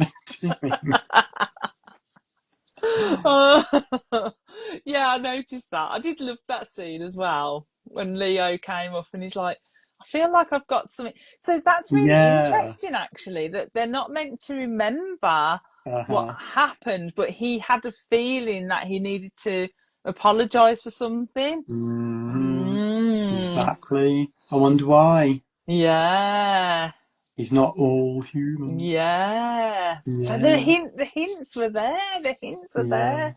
Oh, and again, clever. you see how clever the showrunners were with this sort of like this sort of like message from the network that they couldn't have character arcs outside of the sisters, because they very cleverly played out these like really quite emotional and involving two love stories with Prue and Andy and with Piper and Leo. Yeah. And then by the end of the episode, they're both gone, essentially. Yeah.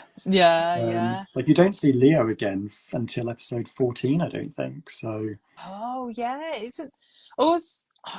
See, I think I've seen this episode before. Like, you know, I said to you I hadn't seen much of season 1. This episode I'd definitely seen before, or I'd seen clips from it at some point. But yeah, I didn't realise it's that long until we see Leo again. That's a tragedy. Who do we write to? I know. And like, so we see him again in episode 14, and then after that, I don't think we see him again until like episode 21 or something crazy. Yeah. And then in season 2, he becomes regular. Yeah.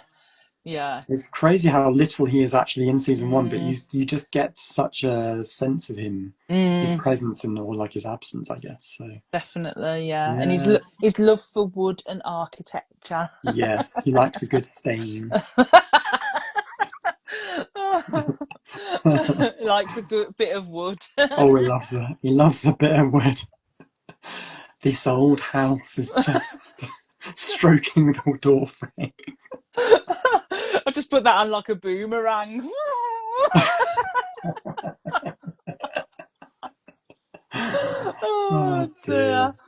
Matthew says, that's what I was screaming about, that kitchen door. It would have been mayhem. Yeah. He's put hand gloves and a can of Ajax sitting on the shelf by the plated food. Oh dear. Well, he's just clearly a terrible manager. Karen says the lack of hairnets in the kitchen. Yep. C.L. Ingram says, "Oh, boo, that's ages away. I know. Until we see Leo again. Yeah, need more Leo. Sad times. Yeah. Sad. So how many brooms out of 5 are you going to give episode 8? Now, I really like this episode, albeit, Gavin wasn't the greatest demon or warlock. So I gave it 4.5 just for the pure fact Shannon Doherty deserves all the stars for this episode, because I just thought she was brilliant in it, and it really made me feel quite emotional, because I just connected with her in this episode more than maybe I have done in other episodes. Yeah. With her character. She's so vulnerable in it, isn't she? Yeah, definitely. So for me, definitely 4.5 for this one. Not quite a 5, because if the baddie was a bit better, maybe. There's actually, I've only just really noticed that the Aviva's line kind of from the previous episode kind of applies here as well, where she says mirrors tell you the truth even if you don't want them to. And Prue is kind of getting the truth even if she doesn't necessarily want to hear it.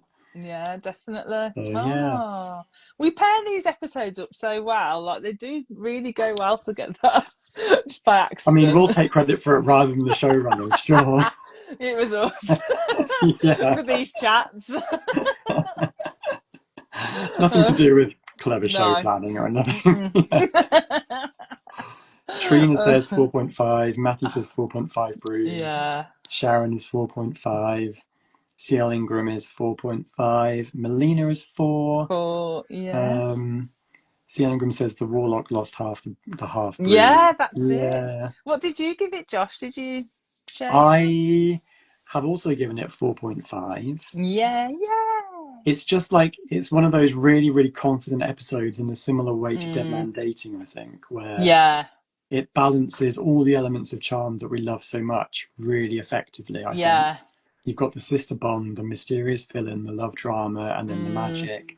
And I love the way that the truth spell isn't just a throwaway subplot in the way that the like previous spells have been sort of just for fun. So when Piper and Phoebe cast the love spell, it doesn't really have much bearing on everything else that happens in the story. It's quite an isolated moment. Yeah, that's true. And I think it's a really clever thing to come up with, like a concept for a spell that actually has a knock-on effect throughout every single subplot throughout the episode. I think it's like a really it's like a really intelligent and smart use of concept, I think. I agree.